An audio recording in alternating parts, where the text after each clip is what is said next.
Hello，大家好，今天我们来学一个生词，然后两个断句。好了，首先第一个生词就是好累，好累。OK，你这样别它好累，គឺយើងបកថាhot បាទ好累 hot បាទអញ្ចឹងចូលដល់ប្រយោគទី2他脸色不太好他脸色不太好បាទ脸色គឺទឹកមុខបាទថា脸色不太好មានន័យថាទឹកមុខគាត់អត់សូវល្អបាទអញ្ចឹងគឺយើងបកបែបហ្នឹងអូខេយើងទៅបន្តទៀត clear ទី2ចូលមកដល់ clear ទី2你今天是不是生病你今天是不是生病អ្នកថ្ងៃនេះឈឺមែនបាទ是不是មែនឬក៏មិនមែន生病ឈឺបាទអញ្ចឹងយើងអានសារថ្មី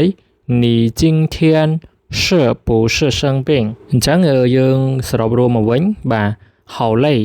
hot បាទ他脸色不太好ទឹកមុខរបស់គាត់អត់សូវល្អ你今天是不是生病អ្នកថ្ងៃនេះឈឺមែនបាទអញ្ចឹងបើសិនជាបងប្អូនគាត់ថាមេរៀនល្អអាចចែករំលែក share បន្តបានអរគុណច្រើន